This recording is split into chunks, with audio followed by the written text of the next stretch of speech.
All right, guys. Thanks for joining in for another episode of Rukshan On X. I've been doing this for a couple of days now, and it's become more frequent. And I've actually advanced again today, and I've got a guest in to join me for Rukshan On X with none other than Topher Field, who will be going through his X with me and chatting about some of the news and happenings of in Australia and also around the world. So, Topher, thanks for joining in on the show and being the first guest on this platform for me. Look, you've characterized it as an advance. I think you might be overselling it. You might be over egging the sauce there. Look, I'll do my best. I'll do my best. And you know what? I've got. I feel like I'm a real tech wizard right now. I've got a microphone. I've got a headset on. I've got the camera, a laptop. I've got another laptop over here with comments, and I've got my phone for looking at my X. So I'm all teched out You're today. all teched out. Where's your cigar? That's what I'm wondering because that's your classic look. Rukshan, I don't have enough hands. I don't have Fair enough enough. hands for two computers, a phone, a headset, a microphone, and a cigar. Come on. Yeah. Like always, guys, with this kind of show that I'm doing, you'll see we have the comments streaming as well on the side, so you're all involved in this. Try to be nice with the comments. Don't say mean things about Tofa. Don't say mean things about me. But you know me. I don't mind the trolling too much. You can say things about Avi if you want. He's probably watching. Oh, I Um, will. I will say things about Avi. You you can will bet say your things about bottom. Avi as well. You can bet your bottom dollar I will say things about Avi. Someone's asked Topher if you're in your garage. Where are you? They're asking you where you are I'm in my studio under the house. So in the yes, studio. technically in the garage, but we've actually built a sound room inside the garage. Okay, fair enough. Yeah. That's good. And on the topic of sound, I just want to check with everyone. Can you guys actually hear us clearly today? So I'll just give you a couple of seconds for some people to tell us that the sound is coming through good. Topher's mic volume is a bit lower than yours. I'll just lower my mic volume then. All right. Oh, you got some fans in here as well, Topher. Some people that have watched some of your videos as well. So we'll get to that as well. But first off, let's just jump into your X and see what Topher Field has been discussing online. And I'll get some of the thoughts on, some of the things which are happening that you think are important right now in our country and around the world. So let me just jump in here. So this is Topher Field's X, guys. So if you're not following him already, you can find him at Topher Field on X. And I want to push as many people as I can towards using platforms like X because Topher, as you would know, with Elon Musk and everything that's happening, it is more censorship free. We are more freely able to talk about topics that we could never talk about on Facebook, right? So how are you finding X these days? Look, it's quite funny. You and I are both well aware of how much censorship there is. We both had to be ever so careful during all the COVID era. I've managed to never lose a page. I've never had a page taken off any social media platform, but that's because I've been self-censoring and because I've been so aware of how to say things and what to say and what not to say. And so it's actually taken me a little bit of time to adjust because I find myself sitting there typing and going, "Oh, can I say?" Well, yes, of course I can. It's X. Of course I can say that. And there's a recalibration happening, and I guess it's the reverse boiling frog. I didn't realize. I mean, I knew it was bad, but I don't think I'd realized how much I was self censoring Mm, until I had a platform where I could actually just speak yeah. and not have to worry about that. Yeah, that's so true. It's been so transformative. Just having people just having discussions like a bit more openly, Yeah. especially around things like COVID and with everything that's kind of coming out, and just seeing these topics being discussed very openly, and knowing that not that people might the information might not be right or true, whatever. That doesn't matter. It's being Mm, debated. And mm. there's two sides who are like arguing about this thing. And I think that's the way it should kind of be without these intermediaries getting in the middle of it and saying, no, this is the source of truth. We are Yeah. the fact checkers. You have to listen to exactly everything that we say. And as you know very well, they've been wrong on many counts. So X has really changed the game, like you said. Can I throw another spanner into those works there? Yeah. We've got an AI freight train coming at us, and I don't think people have fully begun to comprehend the implications. We are less than 3 years away from never being able to trust another video that we see. We Yeah. are literally a few years away from people being able to tune into something like this and not actually being able to be certain that that really is Rukshan or that that really is Topher.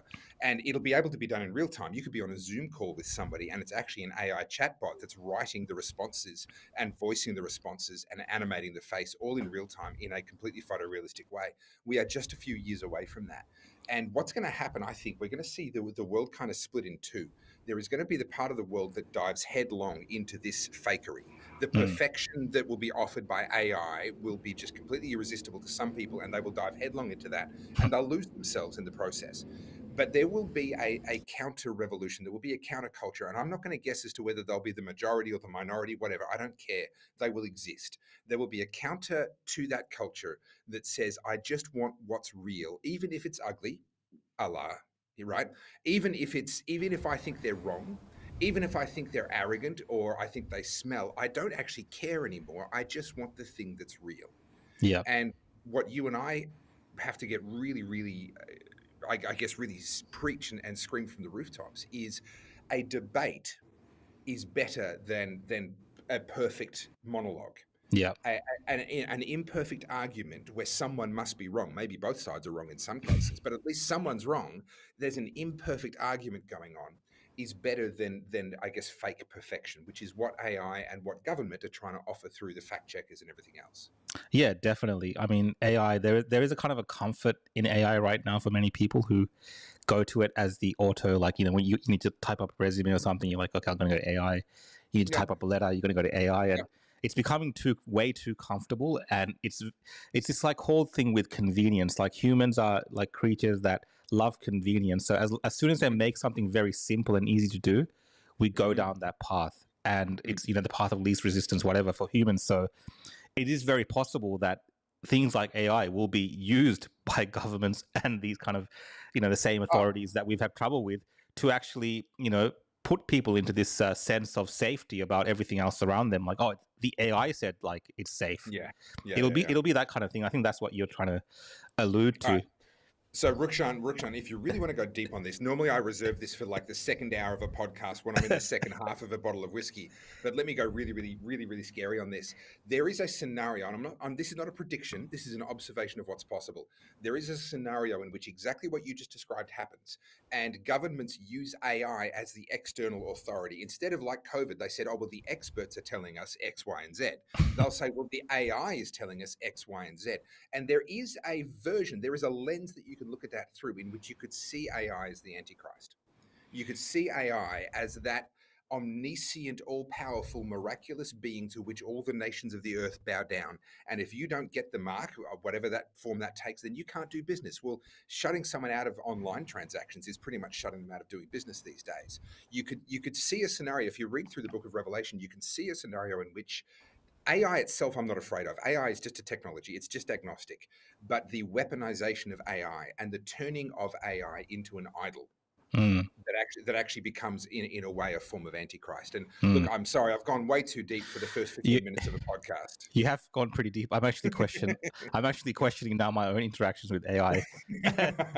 Maybe that's for another episode. Maybe we can delve deep into that. But let's just jump onto your X, Topher. So some of the things that you've been talking about, I actually wanted to get to this because I saw this today as well on one of the morning shows. So there was a bit of coverage there for the Libertarian Party, which is kind of cool. But I'm just going to play your video here and we'll just discuss what's happening here. This is not a drill.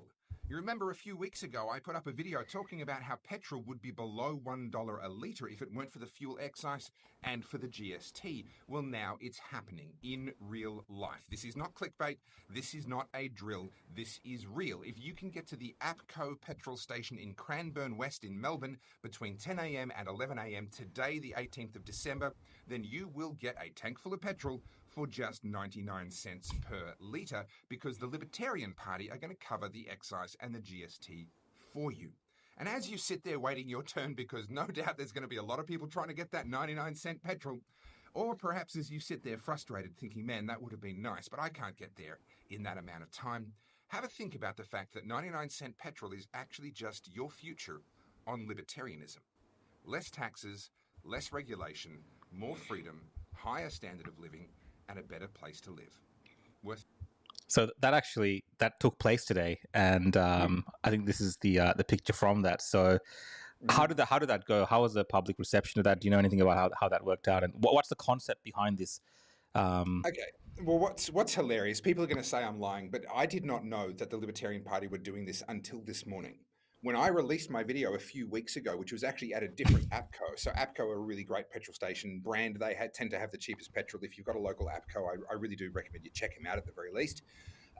And I saw, so I'd been thinking for a while, I want to do a video where I can talk about the fact that that price that's up on the billboard right now would be below $1 if it weren't for taxes. But of course, once it gets above about $1.65, then that's no longer true. Once it's at about $1.69, you do the math and you're still above $1 even once you remove the 50 cents of excise and the GST. And so I found an APCO that was like $1.63 or something like that. And I did the math in my head. I was literally filling up with diesel. I went there to get fuel, and I saw it and I went, hang on, the math works.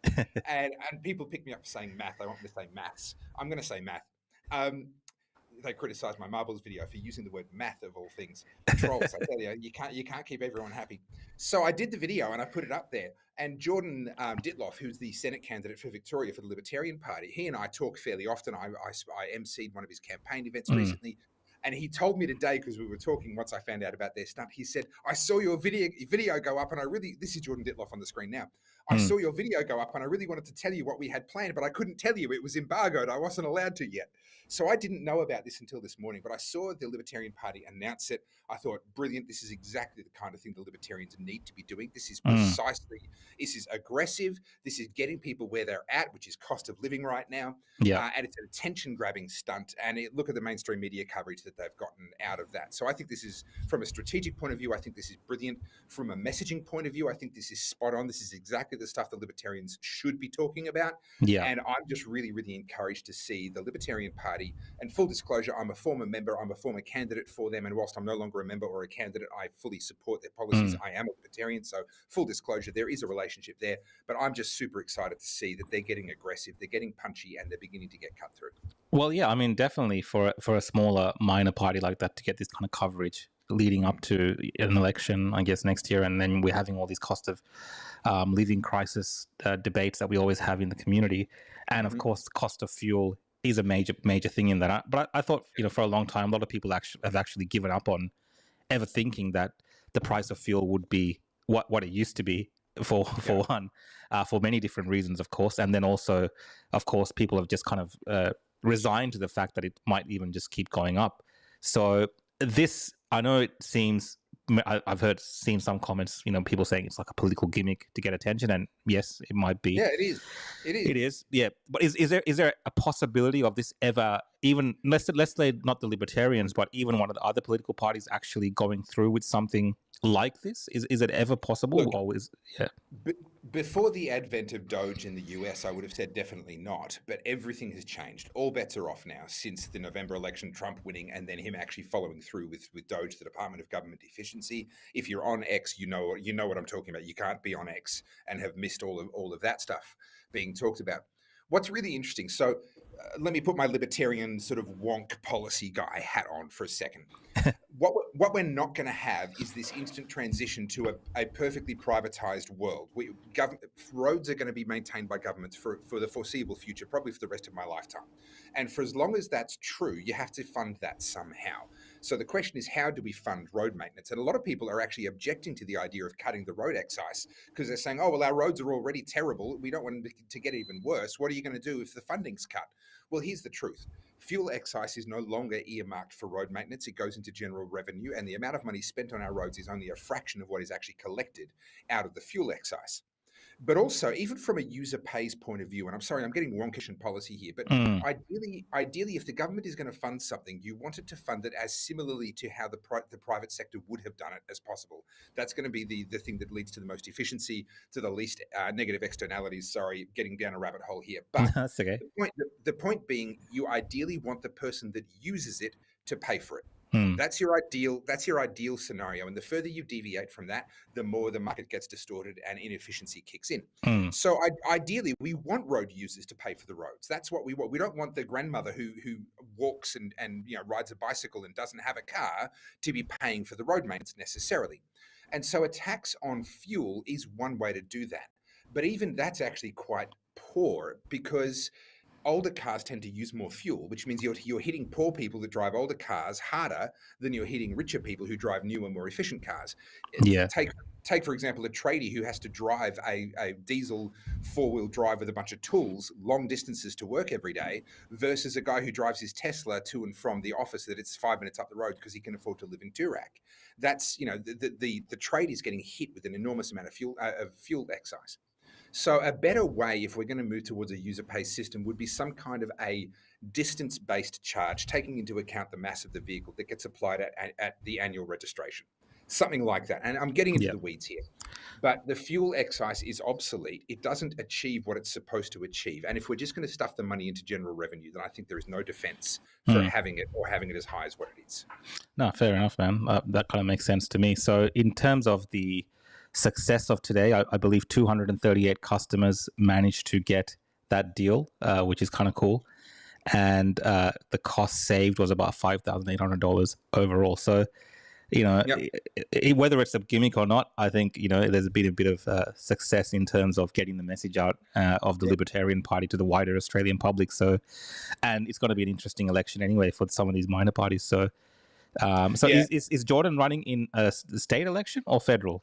Just federal. So he is the lead Senate candidate for Victoria in the federal election. Okay. Yeah. No worries. We'll probably come back to the election towards the end, because I want to ask you about your marble collection, which you seem to have many of. Now, I do see complaints about audio, but some people are saying the audio is completely fine. So I do not know what this happens here. It's a bit of mystery to me. Anyway, let's keep moving on. I'm just going to squeeze through your X and find out what else you've been talking about. There are some things that potentially we can't talk about on Facebook still. So yes, perhaps we should be a bit careful. Well, we can be a bit careful. I don't think any of these topics are taboo, just how we talk about it. So let me talk about this one, because this is one that Facebook were censoring, but they no longer have any right to. Yes. Because that's the up-to-date numbers. That is the numbers with California 99% counted. So let's recount some history here. Straight after the election, people began pointing out how many fewer votes Kamala Harris got compared to Donald Trump. However, the counterpoint was that the votes weren't all counted yet. California was only at 50% counted, and that meant that there were going to be millions more votes that had yet to be counted for Kamala Harris, and that was absolutely true. But this is now the final numbers. That argument no longer applies. So the final numbers are that Kamala Harris got just under 75 million votes in this election, and Joe Biden, the old doddering white guy, 4 years earlier got 81 million, 6 million, more than 6 million more. Yeah. So this is now a valid question. This is a question that we could not ask a few weeks ago, but this is now a valid question. Do we really believe that 6 million more Democrats who love a good diversity hire showed up 4 years ago to vote for a doddering old rich white guy and chose to stay at home instead of coming out to vote for the young woman of color? Yeah. Right? Is that really credible, or is this really concrete evidence that something else was going on? I certainly have an opinion on that, which I won't say out loud here, but these numbers cannot be censored anymore. These are the real numbers. Draw your own conclusions. Yeah, that's the thing, right? So in terms of the mathematics and the numbers themselves, like you said, it can't be refuted. We can talk about it as much as we like. Of course, going deeper into this and going into the sensitivities of, I think Trump, really what I've seen Trump talk about over the last couple of weeks in relation to some of these things, he's not really backing down. I think they were trying to get him on one of the ABC interviews to be like, okay, you're going to let's just concede what happened in 2020, just move on from it. And he was like, no, not going to do that. So we might see some traction in this, in the sense of, I don't know if you saw today, Trump is suing a newspaper, the Des Moines Register in Iowa or wherever it was, for a poll, saying that they were interfering in the election. So I think he's really serious about holding some of these type of institutions and people accountable, as a step perhaps to avoid this kind of thing happening again in the future. Because during COVID, yes, they had all the right conditions and all the right mystery and, all those things that came together to help them with what went down. But it's a bit harder now, like last election, obviously, with Trump, he came through. But in the future, you don't know what conditions might arise where they can, again, play these little mystery games with mail-in ballots and these type of things. So, if he needs to use these 4 years to actually really clean up as much as he can the electoral system in the US, because it can be abused. Yeah, there's a lot of people that said that Trump winning this time was proof that it wasn't rigged in 2020. And what they're not either not aware of or just choosing not to pay attention to is that there's been an enormous amount of electoral reform in various states in the US. So the federal election, the presidential election, is actually administrated at a state-by-state level over there. And many states, not all, instituted electoral reform to make it harder to cheat. Then in the other states where they hadn't instituted electoral reform, there was a massive grassroots movement, so that all night long after the vote, there were people camped out, tailgating they call it, having barbecues and then actually camping in their vehicles in front of the polling places and in front of the counting places, so that people couldn't show up in the middle of the night with ballots. And if they did, they were going to be on 10 different cameras with, all live streaming to the internet. So what we saw with Dinesh D'Souza's 2000 Mules documentary from 2020 could not happen again. And guess what? It didn't. Yeah, exactly. So I think, the world can maybe look at the result of the last election and think we're in a much more fortunate position. These things really matter. The electoral system in the US and what happens in the US election really matters, because we are seeing a sense of calm in terms of how the power structures work in the world and how people interface with the West and the US. It's changing, and there's a lot more respect again for the US and their foreign policies, for instance, when it comes to wars and things. And you're seeing some of those things that we were really worried about that could maybe drag on. Perhaps it's going to settle down now when Trump comes into office. So, I've seen some of the comments where people say, US politics, what does it really matter to Australia? But I think it's so important, right? In so many ways, we're tied together that our future in Australia, we're such a little country, but we're a part of the same Western, alliance or hemisphere, that these things impact us. So, that's why I talk about US politics. I think it's so important that we keep focusing on it, because it does impact us. Yeah, whether we like it or not, you can not like American politics, but you can't deny that it is important for us to keep an eye on. Yeah, definitely. I want to coming back to Australian politics. This is a interesting one, I think, for you and me to discuss, because we were in the middle, thick and thin, of many different protests, and we have very strong views on the right to protest. And I know I talked about this yesterday at length, but Toph, I'd love to get your opinion. You shared a very lengthy statement about the right to protest and the conditions in which perhaps governments might be able to alter that, and what the responsibilities are of the citizenry as well when it comes to the right to protest. So obviously this touches around the changes that the Victorian government, Jacinta Allen, has proposed to increase powers for the police to identify people by telling them to take their masks off, and stopping them from bringing certain things like chains to chain themselves. And I think the other one was to stop people protesting around places of worship, and a few other things. So what's your general take on this particular view? Well, I don't trust the government, full stop, which I think we've lost Topher. As soon as he said he doesn't trust the government, he has gone offline. We've been talking too much. Let's see. I'll wait for Topher to come back in. Are you there? Yeah. Avi commented. You're back. Okay. All right. Sorry about that. I was going to say, Avi commented, and you said something about the government, and they took you offline. So perhaps the Mossad is involved. I'm not sure. That's right. No, look, I don't trust the government at the best of times. I've got good reasons why I don't trust the government. And so I'm immediately very, very leery and very, very cynical the minute they want to touch anything. But at the same time, the fact is there are limits to what can be legitimately called protest. And so with your permission, I might actually just read part of this post that I made, because I put a lot of thought into how this was go for it. Going through the argument. So the right to protest must be carefully protected, but this also requires that we define what a protest is and what it isn't. Chanting slogans, waving signs, marching and listening to speeches are all obviously within the proper definition of protest and should be protected and defended without compromise. So, for example, a restriction on where you can do those things as long as it's a public place, I'd be very worried about. Saying you can't do that in front of a religious place of worship, I'd be very worried about, because I don't think you should have any restrictions on those legitimate forms of protest. At the other end, setting fire to buildings, smashing windows and looting are not ever acceptable forms of protest and should always be punished as the crimes they are. In between those two extremes are a range of activities that we need to talk about. Is deliberately inconveniencing people more than is necessary a legitimate form of protest? I would say not. If you have 10,000 people in your protest, then you'll end up blocking roads. But given that the roads are public spaces, if 10,000 members of the public decide to use it as a protest location, then that is a legitimate use of public space. If, however, only 10 members of the public decide to block a road when they would have fit just fine on the footpath, then they've stepped outside the legitimate use of public space, because more members of the public are trying to drive than there are trying to protest. And they've also exited the space of protected protest and entered the space of public nuisance.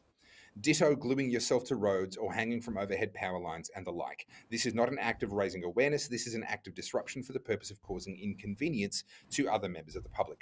So, with regard to these reforms, I would say proceed with caution. Protest is a human right and must be protected without compromise. However, in order to protect legitimate protest, we must define it clearly and take appropriate actions against people who overstep the boundaries of protest and engage in criminal activity. So it's a little bit of a fence-sitting post, if I'm honest, but this is an area where we do need to actually think it through. Sorry to use the word, but we need to be nuanced with this. We must protect protest without compromise. Yep. But we also mustn't protect wanton criminal behavior. Yep. And things like gluing yourself to a road, smashing a window, burning down a building, these are not legitimate forms of protest in my view. And therefore the government can take action to stop those things from happening. Yeah. Well, I mean, I've seen like arguments that counter that, for instance, from, I guess, the left.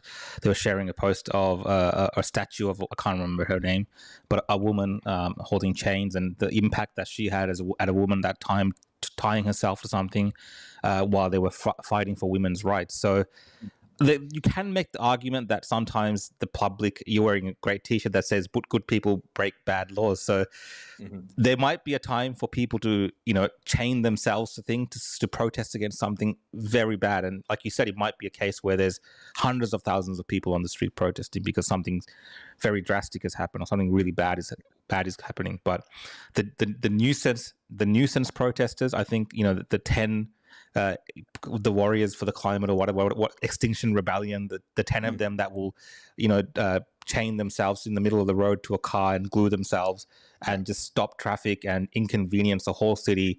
And really, they don't really push their issue forward. It's just all theatrics for whatever they're thinking. And they want to go get, taken away by the police. It's all a part of the theater.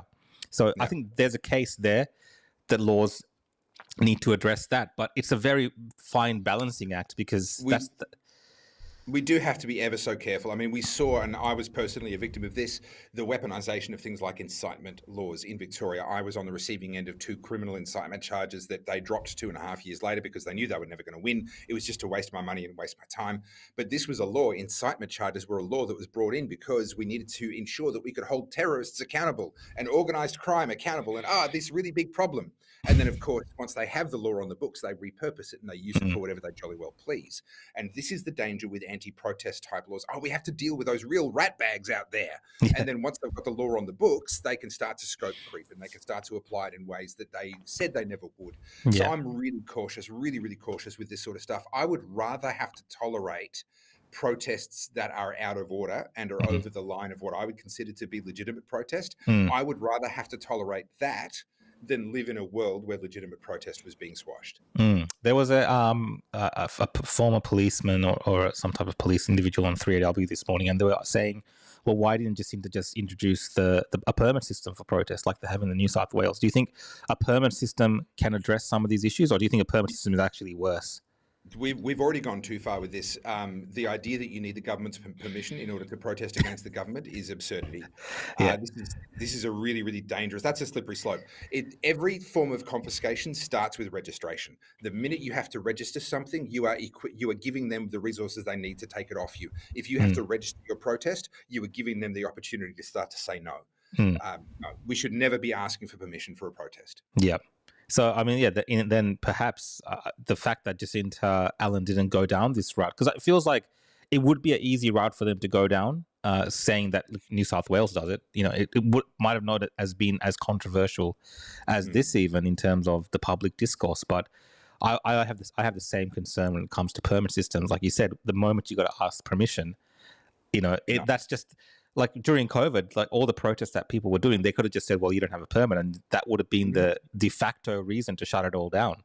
Correct. And I saw that during that time, it's the first time for me actually seeing it in a country like Australia. There's a very legitimate reason for people to be out on the streets in complete defiance of everything that the government is saying. It was incumbent upon people, if you do not agree with the government, you should be out on the streets protesting, because there is no other way that you're going to get your message out there, because they are just steamrolling everything through.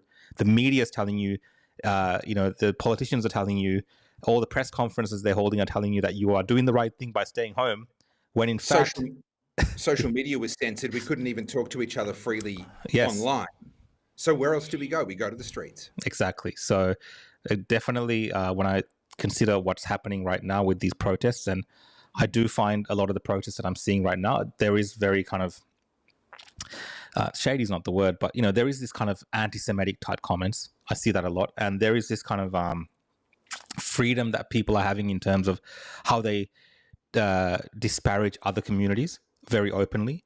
And I get it. It's over a foreign ethnic conflict, overseas conflict. And I understand that perhaps the things that people say overseas in those countries, they might not consider it anti-Semitic. It just might be the norm for them to speak about the other country in that way. I think there's a lot of that happening. There's a lot of misunderstanding about the rights and responsibilities of people who have migrated to Australia to integrate within the wider Australian society, and to understand that members of the Jewish community or members of the Muslim community have been here for generations. They are Australian in many different ways, and to hold them accountable and to say things about them in ways which, make it feel unsafe for them to be a part of the Australian community and to engage in Australian society, I think that is problematic. But I think there's a lot of people that are here now in Australia that haven't really understood the kind of social contract you sign when you become a citizen here, to have to deal with all these different types of people from all over the world. It's not just about your ethnic conflict overseas. This is its own country with its own values and laws, and we treat each other in a certain way, and you have to do your very utmost best to put the past behind you, or to put what's happening elsewhere behind you, and not let that become the reason that you do things which are harmful and unlawful in this country. So you and I actually went together to attend one of the pro-Palestine protests. I would actually say anti-Israel protests. I don't think they were pro-Palestine at all. In London, when we were in London, that was when it all kicked off. This was in, I think, mid to late October. It was only within a few weeks of the atrocity that happened and the war kicking off. And this was a very, very passionate affair. I will give it credit for being absolutely massive. I would believe the estimates of 100,000 plus people being a part of that protest. From the vantage point that I had, I would say that's a very credible number. But there were a couple of things that immediately caught my eye. Number one was the presence of groups who could not possibly live in the country that they were protesting in support of. These are LGBTQ groups. These were transgender groups, and very overtly and very openly so. And I had to reflect on the fact that only in the West could these groups be seen side by side as this sort of melting pot, all gathering around a common cause. The second thing that I noticed very quickly was that the real hardline Islamists were a long way away from the location where the LGBTQI groups had gathered. There was physical separation. They had different mustering points. They didn't all gather in the one spot, and I think that was very much on purpose. The third thing that I noticed was that the Socialist Party over there had jumped on board in a big way, and they had their signage everywhere. They had tents set up every 100 meters or so, handing out placards that had whatever slogan on it, and then Socialist Alliance or whatever the socialist thing was, and then selling merch. I mean, the irony of socialists selling merch on the roadside is not lost on me. And so what we were watching was this insane collision of Marxist progressive politics, fundamental Islam, and the extreme end of the sexual revolution, all coming together in this single spot. And I had to just stand there on the streets of London and go, where else in the world outside of the West is this even possible? Exactly. Like, this is a Monty Python sketch Yeah. unfolding before my eyes. This is not possible anywhere in the Middle East, ironically, outside of Israel. That's the one Mm, place where mm, you could have Muslims and LGBTQI people and Marxists all coming together on the streets and actually yeah. all be safe around each other. That's the only place in the Middle East where that's really, really possible. Yeah. So I just found that incredibly eye-opening. And then you and I talked to two lovely old ladies that were there, and they told us all about how they came to every protest. They didn't even really have to know what the protests were about. If there was a protest on, they were going to show up and play their part. And it was just, I really honestly, I felt like I was in some sort of a Monty Python sketch that Yeah. day. I do think it's very, very sad that people can't see what they have in their own country because they're Mm, so caught up. And yes, the loss of life is horrific. The loss of innocent life of non-aggressors is absolutely awful. And in that, of course, I include the victims on October 7th as part of those people. But also, I mean, if you're a child born in Palestine, you don't know any better. And war yes. has simply taken over your place of abode, and you get caught up in that. That is a horrific thing. That is a truly, truly horrific thing. It is possible to have compassion towards the innocent human beings on both sides simultaneously. You don't have to hate one group. Mm, There's no requirement to hate one of group. course. So we can recognize the humanitarian tragedy and we can recognize the loss of innocence that's happening here. But for me, the thing that I come back to, and I just can't get past these 2 points in tandem.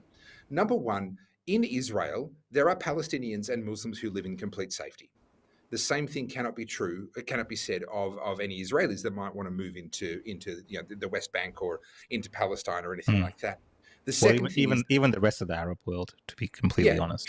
correct. And then Hamas has in its charter the death of every Jewish person and the destruction of the Jewish state. And I just sit there and go, whatever you may think of what's unfolding on the ground, Mm, you cannot have a lasting peace where one side of that negotiation mm, has, as part of its purpose for existing, the death mm. of the other side. I just can't see. I can't Yeah. see any way to reconcile that. Yeah, no, I agree with you. And I'm just going to read this comment here because I see this here often, and it says, stop worrying about shit happening overseas and worry about what's happening here. And I think the reason we're talking about this is because of the impacts that it is happening out here in our communities, to the extent of laws around protests being now Yeah. adjusted in Australia. So you might Yeah. think it's happening elsewhere, but those carry-on impacts into Australia, and I think a lot of that comes down to the failure of leadership within the Labor government over the last year, not being able to clearly address some of these issues. They've lacked moral clarity when it comes to certain things that align more with the Western way of thinking, which is Yep. a part of our success in the West. And I think they've taken the easy road out many times because of the makeup and the dynamic of our more multicultural communities. And sometimes you need to be that strong, bold leadership in countries like Australia. And you're seeing that right now with Donald Trump. He's out there saying, if you don't, by the time that I'm in power on the January 20th inauguration day, if those remaining hostages, which include American citizens, if they're not all free, there's going to be hell to pay. And that is directly aimed towards Hamas and those individuals who are, carrying this on. He really wants to end a resolution to this, and it's a very clear message. And I know there's community members and people that support the Palestinian cause or the Arab world, the Muslims that might not like that type of messaging, but that is the messaging of a leader in the West. You will get the complete opposite messaging of a leader from Turkey, for instance, because he is directly considering the impacts it has on his country. So, and that's what we're lacking in Australia. I think a lot of our leaders are doing things to appease international bodies. We see this all the time. They're doing things to appease, minority groups.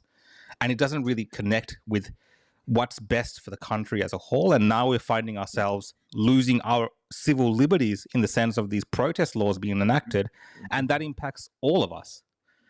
And here's the interesting thing. I'm a libertarian, and libertarians fundamentally believe in the ultimate minority, which is the individual. Right? Libertarianism is actually the ultimate minority political philosophy. You are a minority of one. And yet, even as a single individual, your human rights should be respected. Your priorities and what you want to do with your life you should be allowed to go and make your own mistakes and have your own successes and so forth, and pursue what you would be passionate to pursue, on the proviso that you don't use that freedom to start hurting other people. Mm. Right? You cannot use that freedom as an excuse to then tread on other people and deny them their freedom. And that's where, when we get to these minority rights, somehow that gets lost. It's like, we're a minority, therefore we have the right to deny you of your rights. We have the Mm. right to force you to change something about yourself. And I'm sorry, that's not how rights work.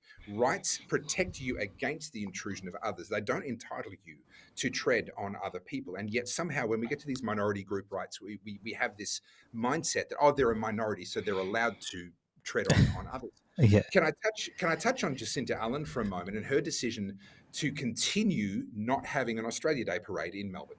So Yep. Daniel Andrews canned those during COVID. We've just seen Jacinta Allen is now continuing. COVID's well and truly dead and gone. There's absolutely no medical excuse, not that there ever was, but there is now no medical excuse to not have an Australia Day parade. And so here is the Victorian government that will support every other minority cause, but they will not support an Australia Day parade for a majority of Australians that would actually like to do that. And I think Yeah. that tells you a lot about the leadership. You were reflecting on leadership a moment ago. I think Mm. that tells you everything you need to know. Yeah. I mean, as someone that's South Asian heritage, it's nice. Like there's these kind of Diwali celebrations and like all these kind of New Year's things, and I'm like, okay, cool. It's good. It's it's good for the communities that are here. Whatever, they can celebrate, and the governments get involved in it, and they'll have like a dress up thing and all this kind of stuff. I'm like, okay, cool. That's fine. But when you go to those countries, they have their national day. They have their national holidays. They celebrate. They're patriotic. But Correct. if you look at India, they are patriotic despite the very conflicted history there as well. There's lots of issues there, but they're still very patriotic about their country. So in Australia, we're losing that kind of identity as Australians, and they're taking it away bit by bit. These things seem like minor things, but I think it goes to the fabric of a nation. And the more kids grow up and go to school and learn to hate this country, and this is hatred of a country, these kind of acts that they do, and the alternative doesn't exist. There's no alternative to this, because much of the population, I think 60-something% of the population, are happy with Australia Day. We had the Voice to Parliament vote, and many Australians voted to be a united nation. So we have this kind of clear path in terms of what the majority of people want. But yet the agenda of the politicians, especially the Labor government and the left, seems to be this divisiveness, this hatred of this country that's been pushed ever so more every single year as much as they can. So I think, how do we fight against it? How do we change the direction of this? People are saying, well, I'll still celebrate at home. And I get the whole messaging around that. Like, they don't need the government to have these events, whatever. But I think slowly this actually ingrains itself into society, and eventually people will be ashamed to even have the Australian flag, like in this photo, these people wrapped around it. They'll be ashamed of that. Oh, people are already being shamed for that online. But Rukshan, you're already doing your bit to fight back against this. And I just want to say massive respect to you for having as your first guest a diversity hire, a straight, white, middle-class male Aussie. We are an underrepresented minority, and I just really appreciate you giving me a platform and giving me an opportunity to speak. Yeah. But here's the reality, Rukshan. If I actually had my way, the government wouldn't be involved in commemorating any events at all. Taxpayer money shouldn't be spent on that. These are cultural institutions, and the culture doesn't come from the government. The culture comes from the people. So I actually wholeheartedly applaud, in fact, the Allen government saying, "Well, we're not going to do this," just as long as they say the same thing about every other one. Stop spending taxpayers' money on public events. The public can organise their own events. Thank you very much. Yeah. And I would love to actually see Australia Day get bigger and better in Victoria, because the government's not involved, and because people go, right, there's a void here and we're going to fill it.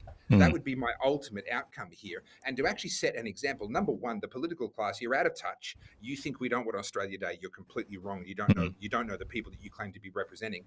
But number two, we the people actually have the power. Because if we step up a little bit, each person, 4.5, 5, whatever it is, 5 million people in Melbourne now, we can have an absolutely kick-ass Australia Day down in Melbourne, despite the government not wanting to be involved. So I would suggest, for those of you thinking about doing it at home, can I suggest try and turn it into a street party. Try and turn it into a front yard thing with everyone that wants to come by, not a backyard thing with closed doors and only those that were invited. Like, let's just try and bring that Australia Day celebration out into the public within Australia, into the parks, into the streets, and try and have it that way rather than as private backyard events. And I think if enough of us get on board that, then we can send a message. Yeah, that's a great way to turn the tide a little bit on that, and yeah, like you said, be more community driven and just be more proud and just do it yourself and go out and do it in public with other people around. So yeah. Let's see how that goes. This debate, I think when we come to January towards this time, there'll be more things to talk about Australia Day. Unfortunately, we kind of get into this cycle where everyone that week will be this company will ban this thing, this company will say this, and everyone kind of wants to get their piece of whatever ideology that they want to promote during that time. So I look forward to the discussions at that point as well. Going back to your ex, Topher, I've landed on, and I know like some of these topics, if you've been watching my show over the last couple of days, I've touched on these many times, but I think it's still stuff that's in the news because especially with this thing with John Pizzuto, what's happened with Moira Deeming, there is a vote coming up on, not a vote, sorry, like a party room meeting on Friday about readmitting Moira. So, John Pizzuto, we had Dictator Dan, I think for a decade almost in Victoria, and then he kind of disappeared. Right? He said he would run for a full when he won the election. He said he'd be there for his full term, but of course he doesn't keep his promises, so he just did whatever he wanted to. Yeah. And then we had who some people call Socialist Barbie. I don't know if that's offensive, but just Inter Allen. And in some respects, she is a little bit better than Daniel Andrews in the sense that she's not always like, patronizing people. Like she does her own little thing. I'm saying she's still destructive with her decisions, but she's not out there like lecturing people all the time like Daniel Andrews was doing, right? At least that's my reading of it. You hear very little from her in that regard. But there is this kind of vacuum of leadership in Victoria. And even when you look to the Liberal Party, which is the alternative government potentially, same thing. The leaders there, what's happened to the leadership there? Because John Pizzuto, with everything that's happened here with Moira Deeming, he was today bashing the government about some other issue. And again, when he is talking and knowing his history with this Moira Deeming thing and the fact that he can't even bring himself to apologize for what he has said and done in that instance, even after the federal court found against him, that he doesn't have the dignity to even actually apologize to one of his own members in a decent manner, even just as a man. And he's the one that's saying, "Oh, the government's so bad, and they're not good at this thing, and you can't trust them, and they're not good people." Well, this guy himself, how can you trust this guy, Topher? Like, look, this is the thing. I've renamed him. John Pizzuto is actually John Weak as Pizzuto, because he's weak as piss. And the unfortunate reality is, when you have a weak opposition, you end up with a terrible government. You need, even if your team are in government, you need the opposition to keep them on their toes. You need the opposition to keep them sharp. And when you have a weak opposition, you end up with a really, really terrible government. Victoria, in my opinion, and I've moved out, by the way, I'm no longer in Victoria. Victoria, in my opinion, has become the California of Australia. And don't jump to the conclusion that that's a good thing. It is not a good thing. What I mean by that is that it's become a one-party state. If you've got two parties that are both viable, either one could win an election, then they have to vie and compete for the centrist vote. The swinging voter who could go either way, they have to keep trying to appeal to that center. And that keeps them somewhat sane. The problem is, once they are confident that they're going to win the election no matter what, then it becomes not about attracting that middle voter. It becomes about who can take power within the party. And that's about power brokers. That's about backroom deals. And that's about appealing to the most extreme elements in your party. So moving from a two-party state, Liberal Labor or Democrat Republican in the US, to a single-party state is actually a huge structural change in the incentives that exist within your politics. And Daniel Andrews and Jacinta Allen are the cream rising to the top in the form of the most extreme, the most vicious, the one that is most willing to do the backroom deals and do the backstabbing. And that has been made possible because the Liberals have been absolute wets ever since Jeff Kennett. And We should be just as angry at the Liberal Party in Victoria as we are at Labor for completely screwing that state. Mm.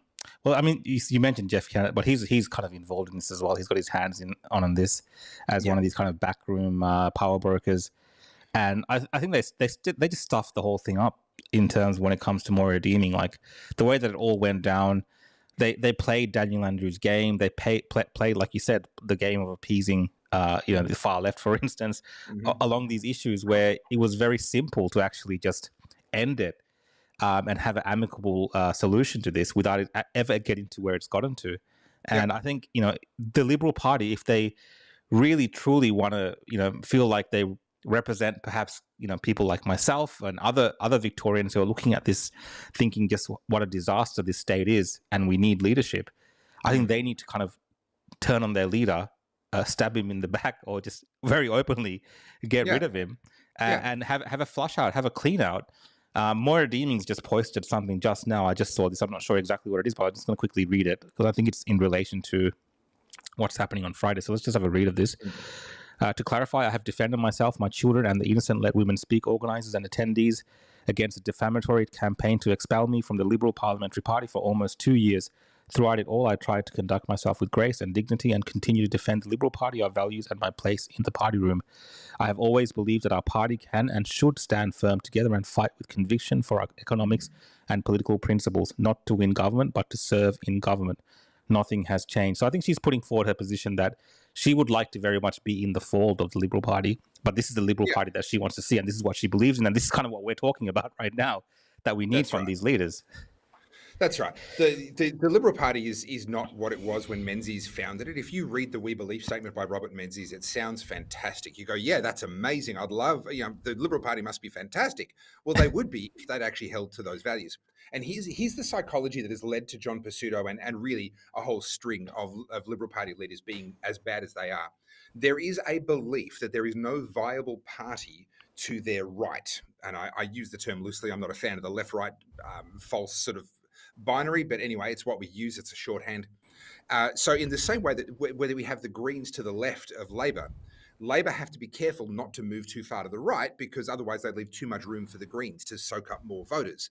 But there isn't an equivalent to the right of the Liberal Party. This is why they amalgamated with the Nationals. The Nationals were a threat to their right flank. And so they amalgamated with them and brought them inside the fold and neutralized that threat.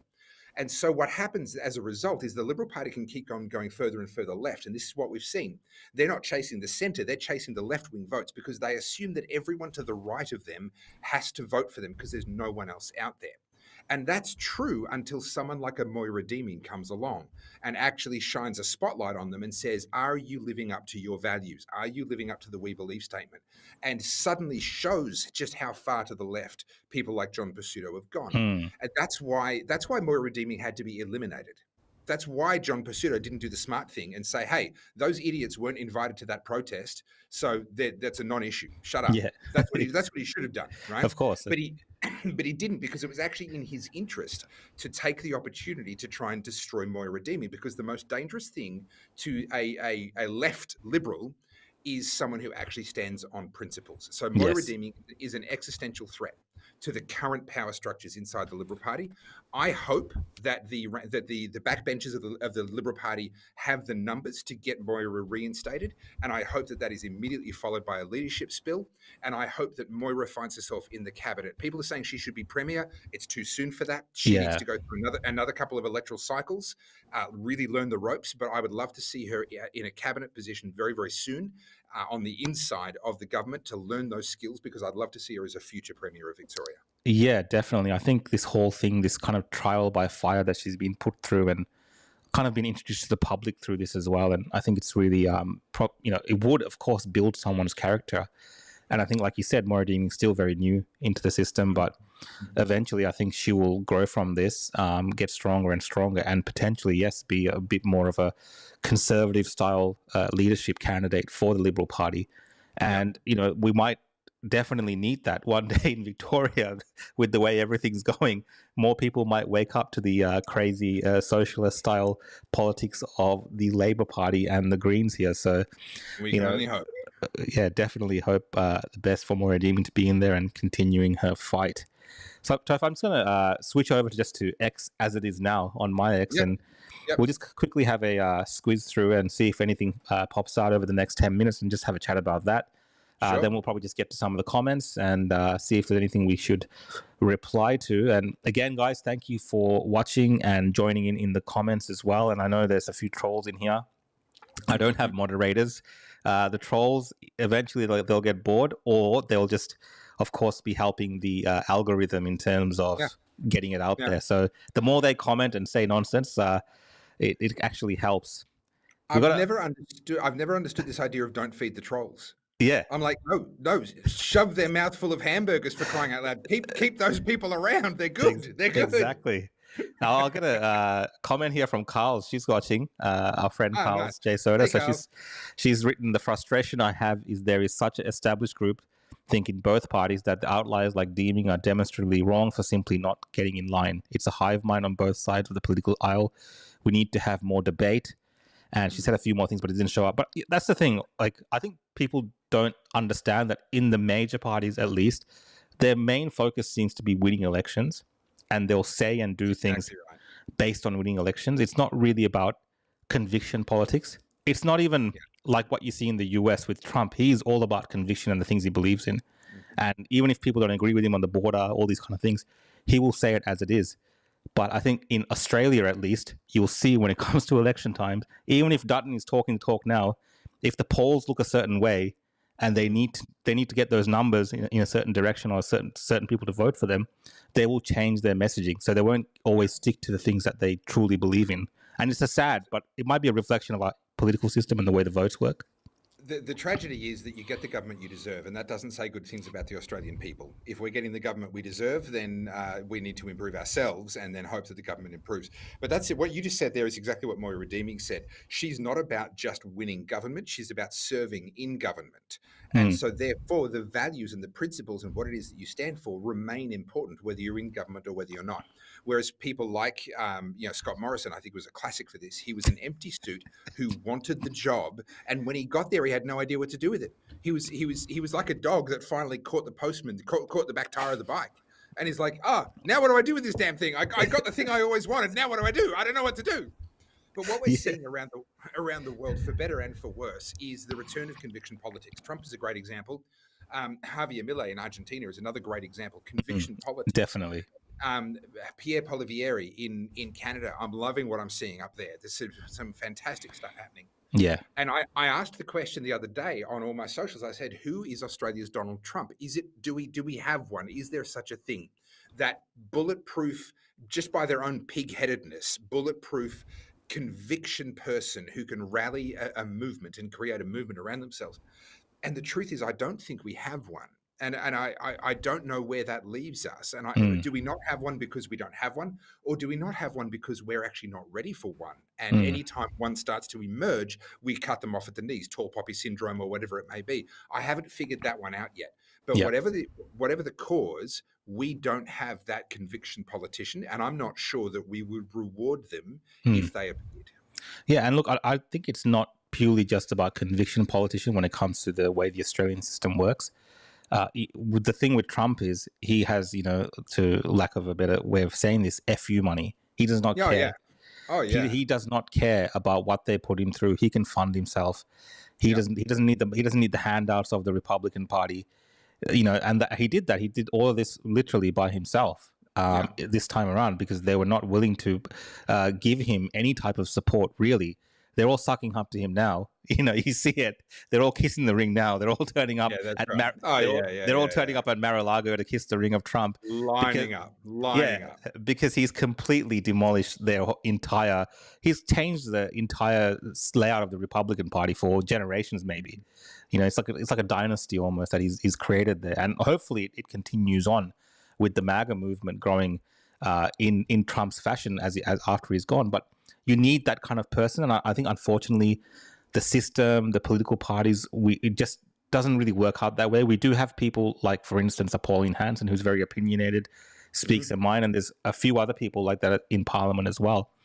But they don't have the the power structure or the capacity around them, and even the backing of the Australian people many times, because they don't understand how the system works, and you know this very well, to actually rise to the position of being an instrumental player in changing the direction of this country. So we seem to be going in a direction that is really it's a combination of like it just kind of rolls over into the next government, and there's no real dramatic changes. They're just kind of fixing small problems, and then you know some of them might stuff it up even more, and then the next government comes in, and then we hope for the best. It's kind of like that. There's no you know, there's no kind of MAGA style movement of revitalizing Australia and, you know, bringing back manufacturing and doing these kind of things.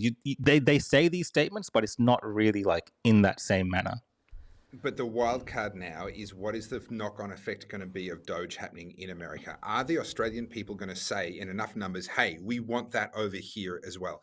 The problem with Australian politics is that it was designed for continuity and stability, which means that if it heads in the wrong direction, it's incredibly hard to then change that direction. It's good, it's stable. If it goes in the right direction, it's good, it's staying in the right direction. But we've got a situation now where, in order to see real reform in Australia, we would need to have reform happening in the federal government and the state government and at the local government level and in the public service and the bureaucracies simultaneously. Because if only one of them is trying to reform, the others will stop it. The others will, you know, if the federal government's trying to reform, but they don't have control of the bureaucracies are going to slow play. We've seen this time and again. They can outweight a politician. 3 years is not that long over in a 40-year bureaucrat's career. They can outweight a new minister. They can outweight. They just slow play everything, and then the politicians change, and they can get back to business as usual. The same thing with state versus federal. If the federal's trying to do reforms that state doesn't like, the state government sues them, ties them up in federal court, keep it in there for 4, 5, 6 years, and by then the government's changed, that minister's gone, and everything can go back to the way it was. So we actually need a mass movement, and the only way we're going to get multiple layers of government on side all at once, willing to tame the bureaucracies, is going to be if that impetus is coming from the people. Yeah, we are the ones that have to change. We have to change the political incentives. And I think the greatest opportunity of my lifetime to do that is about to happen over the next 4 years as we watch Doge unfold in the US. And our job, or my job as I see it for myself, is to create the awareness of and the appetite for a similar thing to happen in Australia.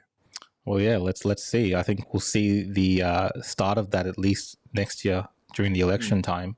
And I know you've already started a little bit of your own campaign to educate the Australian population. We probably don't have time to go through the whole video, but you did do your famous marbles video. And if anyone hasn't seen it, I'd just jump on YouTube or X, look up Topher Field, and you will find him explaining the Australian Topher Field marbles. Just add the word marbles after my name, and you'll find. Yeah, it's a great explainer. It goes for a bit of time. I look, honestly, I would say it's worth playing the whole thing and digesting it and talking about it. So maybe when we get close to the election time, we should do something like that. You know, wherever you can go on Topher, go to every single platform you can, and educate people on how the system works, because it is quite mysterious. Like, for most people, that they don't understand what they're doing when they're voting in Australia because of the way it's set up. But the way you explain it, I think, really opens up some, you know, more eyes around the way that people could be effective when they're voting and help out the minor parties, for instance, that a lot of the freedom community that watches some of our content would be interested in having more positions in government. So definitely the marbles video, check it out on Topher Field. I'm just going to jump on X now, and let's have a look at what's happening. This is interesting. Kamini, let's see. This is the leader of Ayatollah, right? He's been posting on X. He put an interesting one recently, actually. Ayatollah Khomeini. About a century ago in Europe, they said women should have financial independence and freedom. This idea looked good on the surface, but what was the underlying reality? Their factories needed workers. They wanted to hire women to be laborers and pay them less than men. It's a very interesting tweet by one of the leaders of Iran, having a go at the West. What do you make of this type of commentary that he's doing at the moment on X? Well, obviously, he's doing it for his own self-serving reasons because of his particular cultural and religious views. There is actually a grain of truth in what he said, though, although I would argue it happened a little bit later than what he has said. So, obviously, World War One, a lot of men went off to war. They needed women in the factories. That really was the beginning of women having access to jobs, and through jobs having access to independent income and so forth. But it really took off actually after the Second World War. The same thing happened again in the Second World War. Men went off to war. Women worked in the factories, but it actually continued even when the men came home.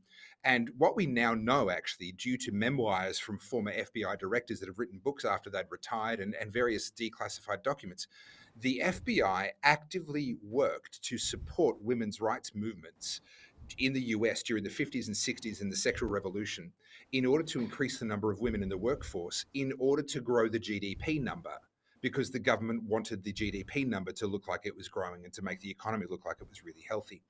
And what they did is really interesting to me, because there's a lot of work in family life, looking after kids, cleaning a house, cooking and preparing meals and all these sorts of things.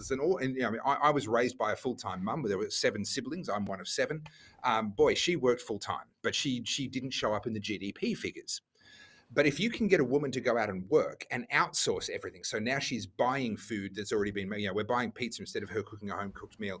We've got a cleaner coming in once a week or once a fortnight. We're now paying money for all the things, all the work that used to be done as a part of the household. Then we've taken the same work is being done, the same children are being fed, the same house is being cleaned, all the same things are being done, but we've taken them from being outside of the GDP figure and put them inside of the GDP figure. And so it didn't actually liberate women much, in my opinion, at all. I don't think we're watching right now this remarkable movement amongst Gen Zs and younger back towards traditional families and traditional life. And it's by no means a majority, but it's a very significant minority that are kind of going, you know what, I don't think we're happier. I don't think we're better off because of this. Now, I support the right for women to decide if they want to go and get a job, run a business, whatever. My wife runs a business. She's very successful. She's made much more money than me over the course of our marriage. I wholeheartedly support her. I've changed more nappies than she has. I've cooked more dinners than she has. I'm a thoroughly modern man, okay? But at the same time, I think this Western idea that women are automatically happier working a career and working a job, I don't think that's been proven to be true. And we've run the experiment, and I don't think that's true. Yeah. No, interesting take, man. And I think with Kamini, like his commentary, like you said, it might go towards defending some of the criticisms that people would make of Iran and the setup that they have there. Because a lot of the discussions that we have in the West when it comes to Iran is about the oppression of women's rights. And maybe he's making the observation there that the system that they have, potentially in terms of the family and the women, in terms of the labor that they don't have to do in those countries, might be a better thing. But again, this is a bit of a divergence because it's a massive topic to actually cover at length. But I just find it interesting that he's kind of delved into kind of showing up the West at this time period in that manner. So I don't know if it's actually him writing it or some interns or something. But it's some sort of what a wild time to be alive, that the leader of an Islamist regime can be on the same platform as President-elect Donald Trump and engaging in culture war, tit for tat, war of words. I think what a time to be alive. Yeah, it is kind of a culture war, tit for tat. Like that's kind of what you'd see some individuals right. It's one of those kind of things. So it's interesting. So we've got some more posts there about some sort of anti-Semitic things. What else? Hunter, of course, is he's really enjoying life these days. I saw some videos of this as well, and he's just seemed very happy. He's probably drugged up, who knows? But it's great for him, isn't it? Like after everything that's happened, just to get that pardon from your dad, and life is great. Look, people point out that presidents have given pardons to relatives in the past. Trump pardoned the stepfather of one of his. I can't remember how the relationship quite worked, but he's given pardons as well as a president. I find the concept of a presidential pardon odd. I'm not quite sure why that was framed into the Constitution, the U.S. Constitution, in the first place. Do we have anything like that in Australia? Do we have any type of pardoning system? Not that I'm aware of. Maybe, but not that I'm aware of. But for me, there are two things here. government needs to be actually not corrupt, but it also needs to appear to be not corrupt. And one of the things that I don't think people in power give enough thought to is the appearance of corruption. You could argue and say, well, other people have done the same thing and this and that, and we were worried about him having, suffering politically motivated prosecutions by Trump over and above what he actually did. Like, you could make a case for rationally why he would do that, but you can't change the optics. And the optics are that there is now a two-class world in which people with power get away with things that others, simply never would. Yeah. So unfortunately, that just continues to erode trust and continues to deepen the divide that we're dealing with at the moment. That's a good take. This is kind of that kind of typical anti-American behavior. You've probably been following they murdered that healthcare CEO. I forgot his name. Have you been following any of that? Because I don't know if you've seen online, there's a lot of people celebrating this this murder, and it's quite it's quite weird the way that they're celebrating it as well. Like, they're making merchandise, they're making banners with other CEOs that they want to take out as well. It does feel like the US, at least some parts of it, that, the end of the Joker, that scene at the end of the movie where he's kind of standing on top of a burning car or something, and everyone else is kind of coming out as these kind of vigilante style figures.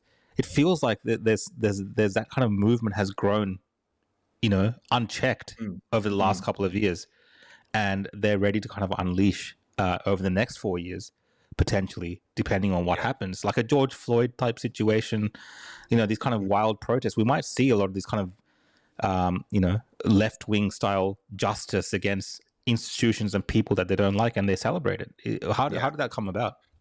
Well, this is a natural extension of the Cultural Revolution, the long march through the institutions, and the transformation of Marxism and Leninism into this sort of American style of progressivism. If you want to know the future of America, there's two old books from the 50s and 60s you need to read. One is the Cloward-Piven strategy. To understand the future of America, read about Cloward-Piven. They were a couple that both worked on this strategy that was essentially to bring in communism by first collapsing capitalism, by growing the welfare dependent sector to the point that it was no longer financially sustainable, and the US government would collapse under the weight of its own debt.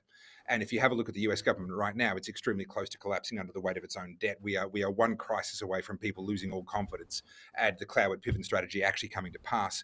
I would say without the election of Trump, it was a given that the Cloward-Piven strategy would have come to pass within my lifetime. But the other book to read as well is Saul Alinsky's Rules for Radicals. Now, he was a what did they call themselves? Well, a radical. Sorry, they called themselves the Radicals. And this was at a time when you had Black Panthers running around committing actual murders of people. You had, Martin Luther King got shot, and assassination in the public space in this contest of ideas at the time was quite common.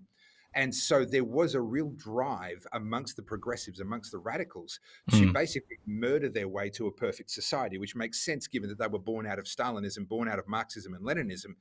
These people were just, we're just one more purge away from having a perfect society. If we just kill another few million people, then we'll be there. We'll have a perfect society.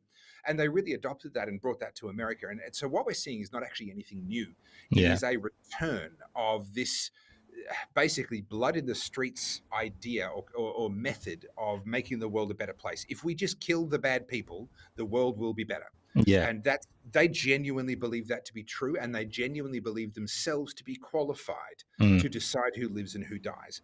That makes them extremely dangerous, because they are, in the words of C.S. Lewis, it is the tyrants who oppress with the approval of their own conscience that are the worst. And that's what these people are. They have the approval of their own conscience while they celebrate murder. Just like Rukshan, people had the approval of their own conscience while they called for you and I to get shot with rubber bullets or to get locked up during the COVID years. Those are the most dangerous people. I mean, that was kind of my first taste of that living in Australia. Like, I believe we do actually live a very privileged life in Australia. And we know how to deal with those kind of issues that many people around other parts of the world deal with, because in those countries, when there is issues around, different ethnic types of violence, religious violence, they will turn on their neighbors. They will actually be the ones that pick up the pitchforks and go and, burn and destroy homes and kick people out. And we kind of had a taste of that during COVID, how easily that people living next to you, how easily they would turn on you and dob you in, like, your neighbors. And it's like, hey, they call the police, hey, this person's not wearing a mask in their front yard. You should go and kick their door in.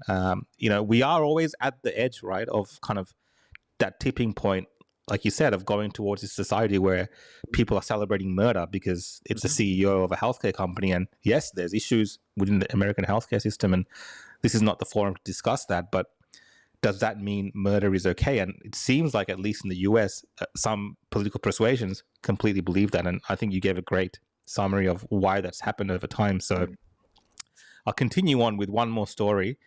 Probably end on a happy note, and it's not a happy note, but this story continues on Raygun. I don't know if you've seen the breakdancer. Can we not talk about Raygun, for crying out loud? Well, how is this news? How does she become a? She's like, of course, her mediocrity as a so-called breakdancer, and and then she's kind of got this larrikin status from our media and or whoever's bestowed this upon her. But I think she's like just kind of lost the plot a little bit, is my personal take. And this is with this comedy club, this comedy person that wanted to have a show with about her and her dancing. And now I think they're going after them for 100K or is it 10K? 10K. 10K is okay. Why is it we kind of continue to elevate, in this country at least, people who are like, I'm not trying to be offensive towards her or anything, but mediocre at least as a breakdancer. She's a crappy breakdancer. She might be a good person, and she might be great at other things, at a job or whatever. But in terms of breakdancing, she's not great. So why do we keep elevating these type of people here? So what she did brilliantly was play into the I don't even have a word for this. There is an intellectual elite craving for sophistication. And one of the metrics that this intellectual elite, the intelligentsia of Australia, use as proof that they're better is that you don't understand. Now, we see this, for example, with art. All right, we have these, what we call art now can just be a blank canvas or a jolly banana sticky tape to the wall with a little plaque that tells you all about it. And actually, the art is how to write the wank on that plaque. That's actually the art form. The modern day art form is not what you put on the canvas. It's the wank that you put on the plaque. Now, what she did brilliantly was she had the wank ready to go, all about how she was studying intersectionality and breakdancing and da. She had the plaque. The artwork, the breakdance, was gobshite.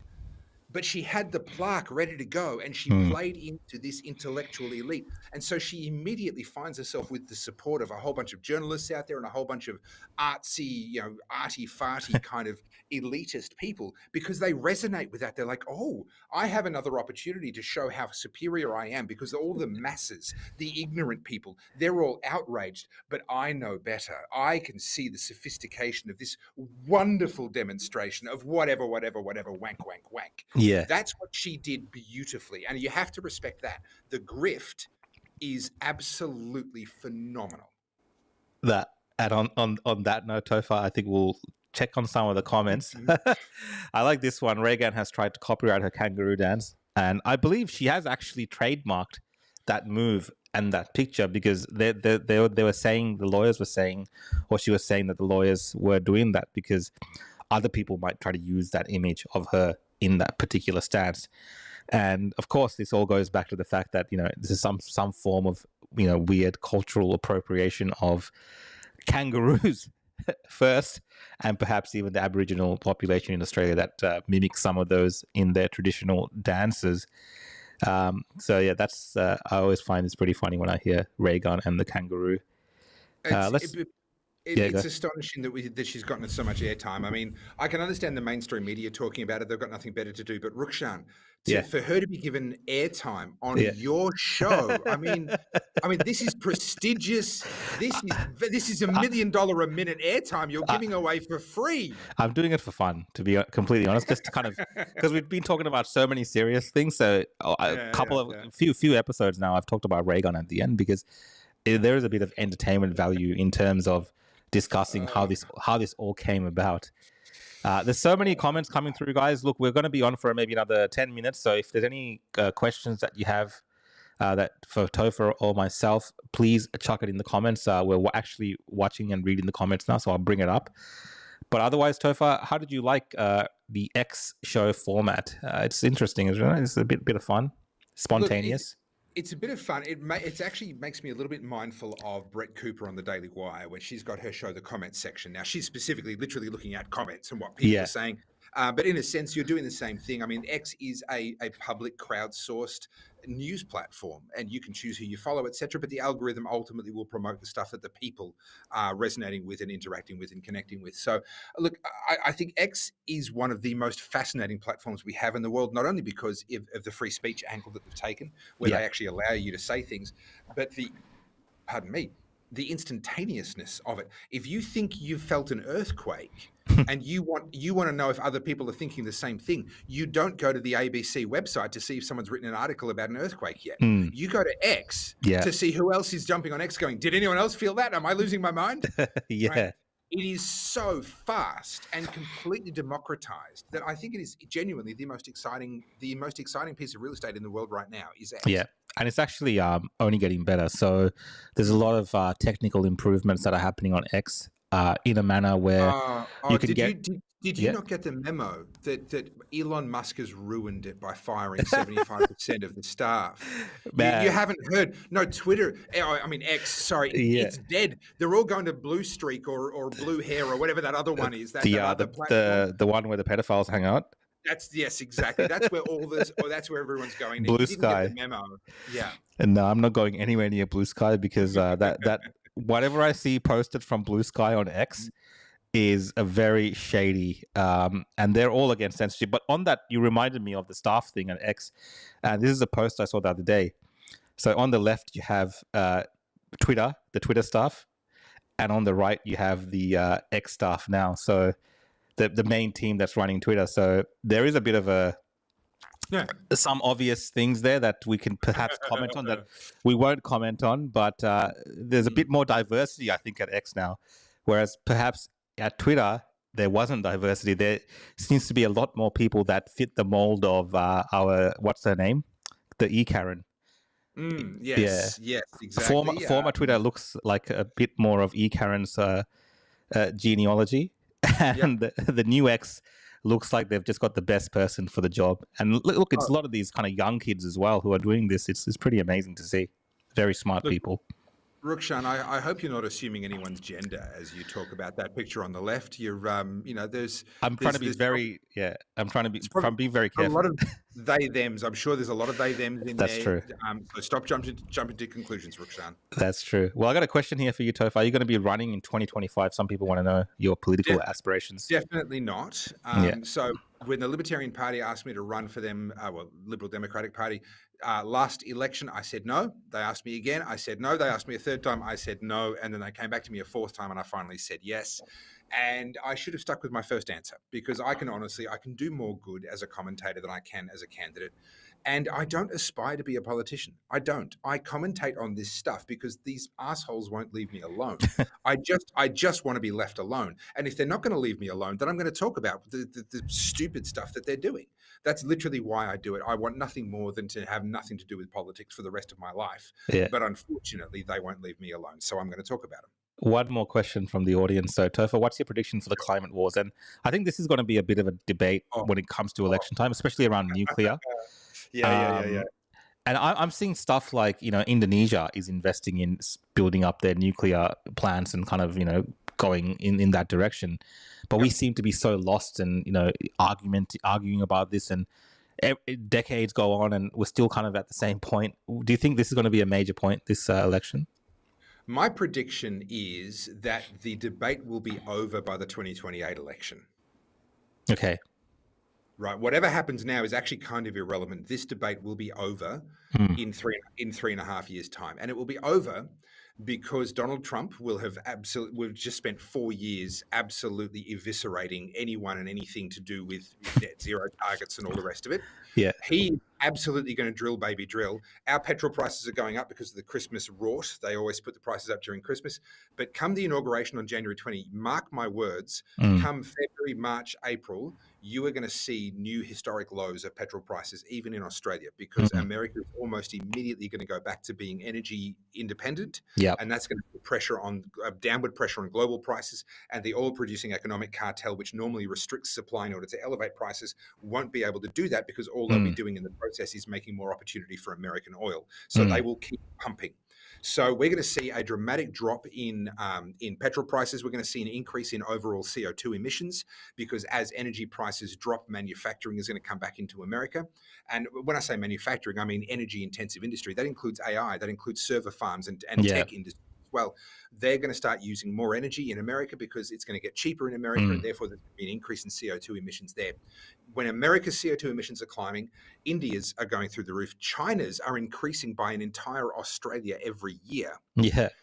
The argument over whether we should cut emissions in Australia is a completely moot point. I had an argument with someone on X about this today, where they were like, oh, but Australia should still cut emissions because we have the highest per capita emissions. And I said, last time I checked, a molecule of CO2 is not aware of whether it came from a high per capita country or a low per capita country. It has the same effect on the atmosphere.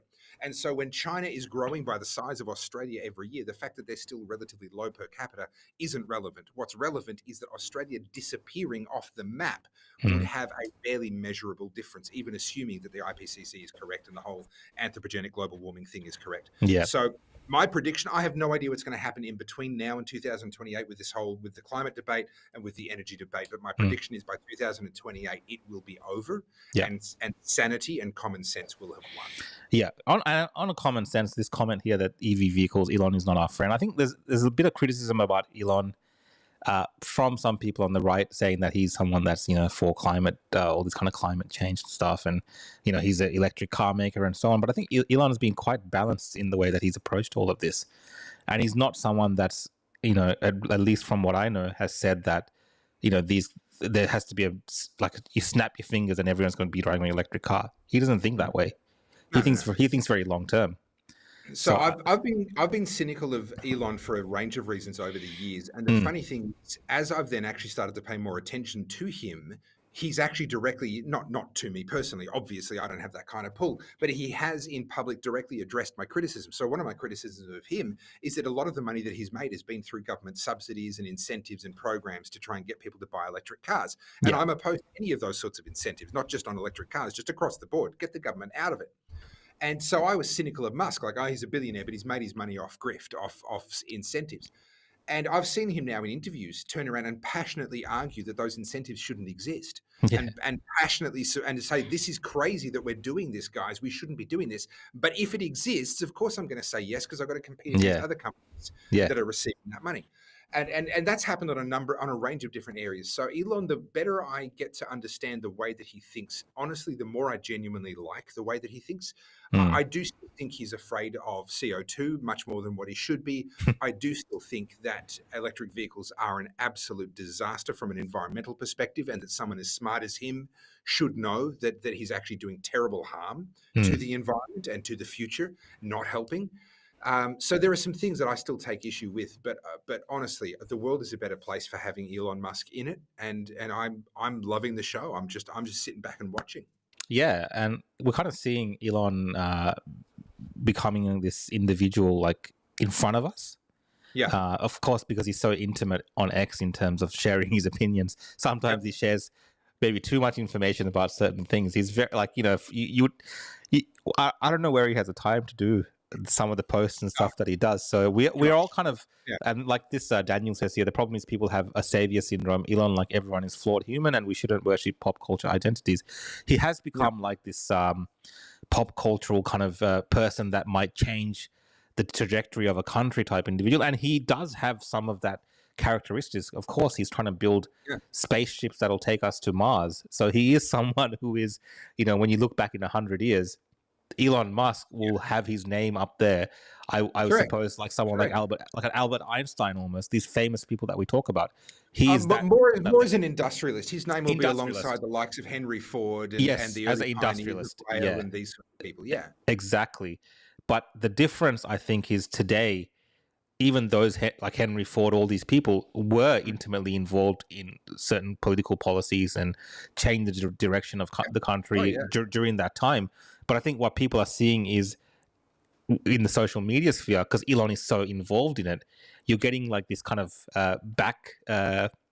behind the scenes look at how this happens, how these people kind of influence to the trajectory of a country. So there will be a lot more of this. I think the media will really try to focus on Elon and Trump's relationship, and they'll try to build some dramas there and create chaos. But I think they'll be able to move beyond that and actually look forward to the future that's important for America. And of course, Elon is thinking worldwide and Mars as well.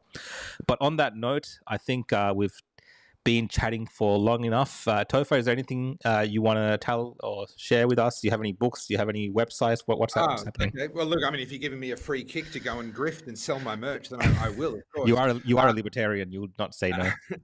Goodpeoplebreakbadlaws.com. You can get my t-shirts, my hoodies. You can get my book, Good People Break Bad Laws, my second book, Good Christians Break Bad Laws, which unfortunately the printers have stuffed up. So it will be out in February now, which is really frustrating because I met my deadline and they didn't meet theirs. However, it's coming. You can order it. It will come to you in February. And if you haven't seen Battleground Melbourne, so Battleground Melbourne is the reason why Rukshan and I know who each other are, is because we were two of the people alongside Avi, alongside Anthony Burge, alongside Michael Gray Griffith, alongside a bunch of others that hit the streets and actually started to for most of us, break the law for the first time in our lives, or break the law, sorry, for the first time in our lives, as part of the Battleground Melbourne era. Now, you can watch my multi-award-winning documentary, by the way, 14 awards around the world, titled Battleground Melbourne. If you just go to battlegroundmelbourne.com, that's it, just starting there. That's Craig Backman, amazing police officer who resigned. There's lots of footage from people's phones, lots of footage from the news. Plus, I interviewed 20 different people, including Rukshan and 19 others, and told this story. Protest organisers who couldn't be identified. Monica Smith. There's Rukshan. There you go. There he is, the man himself. It's a good project, if I do say so myself. It came up really well. I'm really proud of it. It's won 14 awards around the world and tells the story of what I believe to be the darkest chapter in Melbourne's history. So if you've never seen it, can I just really encourage you to go to battlegroundmelbourne.com and watch it for free. Amazing. And Topher, where can people follow you? So at X is the best place? Yeah, look, I'm active on X, Facebook, Instagram, and YouTube. And it's just at Topher Field at all of them. Same handle on them all. Amazing. Well, Topher, thanks for joining me tonight on this episode of Rukshan On X and spending your time going through X with me and sharing your views about what's happening in Australia and around the world. I really appreciate your time, and thank you everyone at home for checking in today as well and joining us on this show, and your comments and being involved in the discussion. I really appreciate it. You can find me at The Real Rukshan on Facebook, YouTube, Rumble, Odyssey, and my website, www.realrukshan.com. But I do prefer, my preferred pronoun is finding me at X. If I put it that way, find me at X, at The Real Rukshan on X, just because it's just so easy just to say whatever I want there. Anyway, guys, have a good night. Topher, have a good night. Hope to have you on the show again. You are much more diverse than Avi Yemeni in your thinking, at least. That's a really low bar. That's a really, you're just insulting me with faint praise here. Intellectually. And the guys, actually, tomorrow night, you can catch me and Avi Yemeni at 7 p.m. on the Opposition podcast on these streams. So 7 p.m. tomorrow night, I'll have a show with Avi Yemeni, the Opposition podcast. See you guys. Take care. Thanks, Topher. Enjoy your night, everyone. Good.